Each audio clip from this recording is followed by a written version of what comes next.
Hello my beauty queens, what's up and welcome back to the channel. आज मैं करने वाली हूँ विंटर डूई मेकअप लुक। लेकिन मेकअप स्टार्ट करने से पहले अगर आपने चैनल को सब्सक्राइब नहीं किया तो सब्सक्राइब कर लेना, बेल आइकन को प्रेस करके नोटिफिकेशन को ऑन कर लेना। तो लेट्स गेट स्टार्टेड।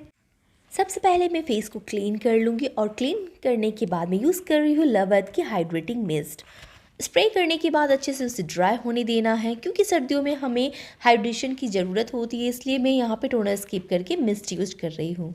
टोनर के बाद मैं यूज़ करूँगी मॉइस्चराइज़र फ्रॉम सेटापिल्स। और अच्छे से मॉइस्चराइज़र अप्लाई करना ज़रूरी है फुल स्किन पे। आप कोई भी थिक बेस मॉइस्चराइज़र यूज़ कर सकते हैं, क्योंकि सर्दियों में हमारी skin even oily skin feels dry, इसलिए मॉइस्चराइज़र का अच्छे अमाउंट अप्लाई करना ज़रूरी है। और अब मैं यूज़ कर रही हूँ rosehip serum from Good Vibes. 2 pump apply करने के बाद फेस में अच्छे से ड्राई होने दूंगी। इससे सर्दियों में हमें फेशियल ऑयल्स या फिर सीरम यूज़ करना चाहिए। हमें अपने सीटीएम के बाद इसे स्किन प्रिपरेशन में इंक्लूड करना चाहिए, जिससे हमारी फेस में अच्छी ग्लो आती है। और अब आती है बहुत इंपॉर्टेंट स्टेप, जो कि है कलर करेक्शन की, यानी कि फेस में जो भी पिगमेंटेशन है, डार्क स्पॉट्स है या फिर टैनिंग है, कोई भी प्रॉब्लम है, उसे हम हाइड कर सकते हैं। और उसे हाइड करने के लिए हम यूज़ करते हैं कलर करेक्टर की। मैं यहाँ पे यूज़ कर रही हूँ orange colour corrector from inside cosmetics. आप किसी भी कंसीलर का भी यूज़ कर सकते हैं अपने पिगमेंटेशन, डार्क स्पॉट्स, टैनिंग को दूर करने के लिए। जो भी फेस में अनइवन मार्क्स है, फेस को इवन करने के लिए आप कलर करेक्टर का यूज़ कर सकते हैं। अप्लाई कर लेंगे अच्छे से जहाँ जहाँ पे भी प्रॉब्लम है, और फिर उसे हम ब्यूटी ब्लेंडर की मदद से ब्लेंड कर देंगे। याद रखना है कि जिस जगह पे हमने कंसीलर अप्लाई किया उसी जगह पे हमें उसे ब्लेंड करना है, उसे ड्रैग नहीं करना है, बस डैब डैब करके उसे हमें ब्लेंड करना है। अगर आपने मेरी कंसीलर की वीडियो नहीं देखी तो आप उसे भी चेक कर सकते हो। उसमें मैंने बहुत अच्छे से फुल डिटेल में बताया है कि किस तरह से हम कौन सी कंसीलर कब यूज़ करते हैं।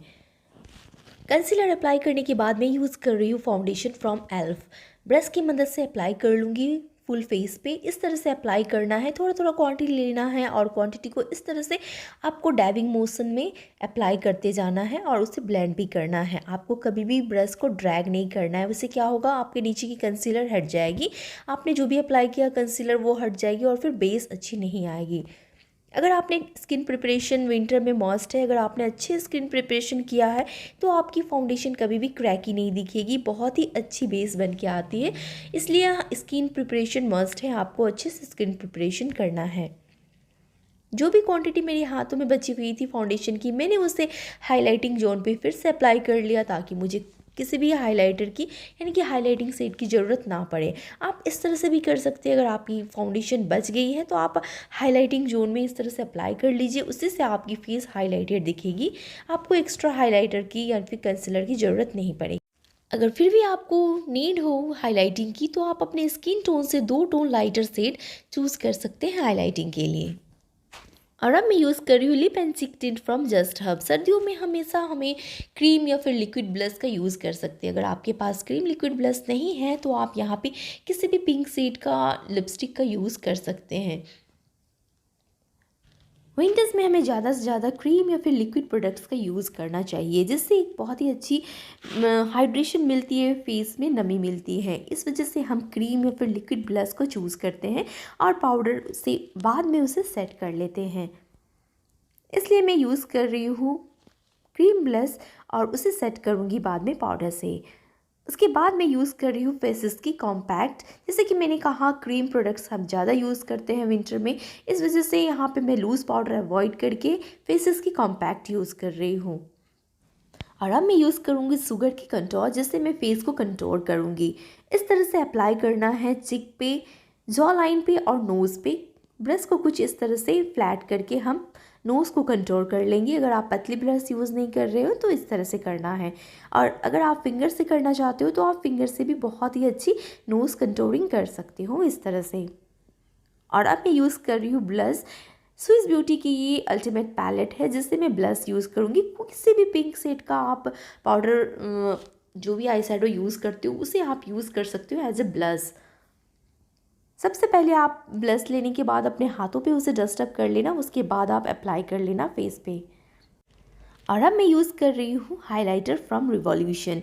इस तरह से अप्लाई कर लूँगी ब्रश की मदद से। पहले हम कंटोर करते हैं, उसके बाद हम ब्लश और फिर हम हाइलाइटिंग करते हैं। कुछ इस तरह से हाइलाइटिंग होती है हमारी। चेक बोन पे, नोज ब्रीज पे, लिप्स के ऊपर नीचे और फोरहेड पे कुछ इस तरह से अप्लाई करना है हाइलाइटर को। और अब मैं यूज़ कर रही हूँ स्विस ब्यूटी की लिप पैलेट और उसे मैं टॉप अप करूँगी एल्फ की ग्लॉस के साथ।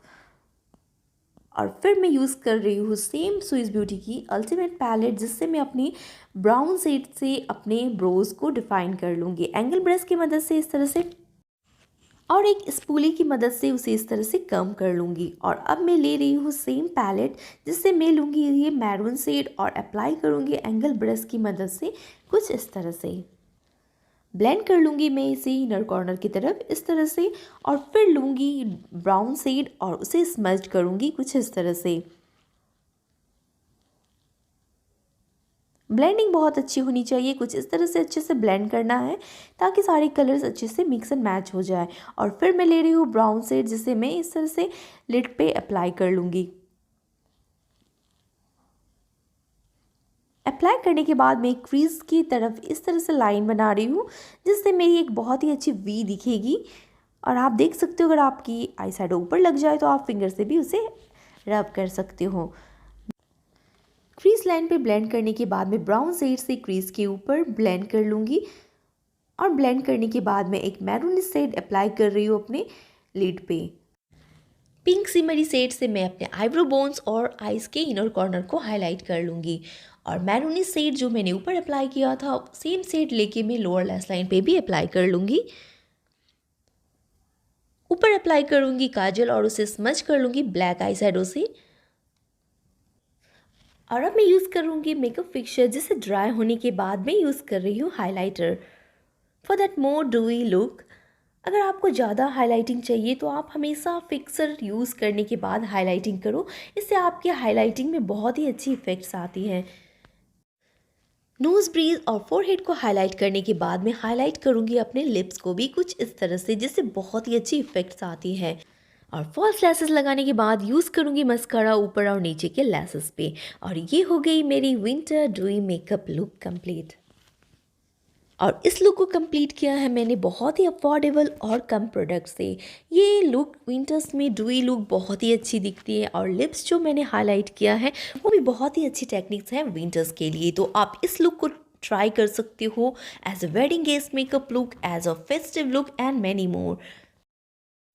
तो I hope you guys like this video. अगर वीडियो पसंद आई हो, अगर आपको ये विंटर्स ड्यूई मेकअप लुक पसंद आई हो, टेक्निक्स पसंद आए हो मेरी किस तरह से हम विंटर्स में मेकअप कर सकते हैं, तो प्लीज़ चैनल को सब्सक्राइब कर देना, बेल आइकन को प्रेस करके नोटिफिकेशन को भी ऑन कर देना।